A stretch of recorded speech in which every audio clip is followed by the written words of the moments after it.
എൻ്റെ അട ചുട്ടെടുക്കുന്ന ചട്ടി പൊട്ടിപ്പോയേ. അപ്പോൾ ഞാൻ വീണ്ടും ഒരു ചട്ടി വാങ്ങിയിട്ടോ. നമ്മൾ മൺചട്ടിയിലൊക്കെ ചുട്ടെടുക്കുന്ന അടയ്ക്കൊക്കെ പ്രത്യേക രുചിയും മണമൊക്കെ ഉണ്ടാവും. അപ്പോൾ എല്ലാവരും ഇപ്പം മയക്കിയ ചട്ടിയൊക്കെ വാങ്ങിക്കുക, അല്ലെങ്കിൽ നോൺ സ്റ്റിക്കൊക്കെ അല്ലേ ഉപയോഗിക്കുന്നത്. പക്ഷെ മണ്ണിൻ്റെ ചട്ടികളും കലങ്ങളൊക്കെയാണ് നമുക്ക് ഭക്ഷണമൊക്കെ ഉണ്ടാക്കി കഴിക്കാനൊക്കെ നല്ലത്.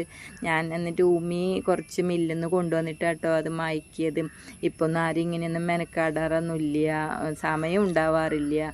അപ്പോൾ ഞാനത് ചട്ടി അടുപ്പത്ത് വെച്ച് അതിൽ ഉമിയിട്ട് നല്ല ചൂട് പിടിച്ചപ്പോൾ തീക്കനൽ കോരിയിട്ട് കത്തിച്ചിട്ട് നന്നായിട്ട് മയക്കിയെടുത്തു കേട്ടോ.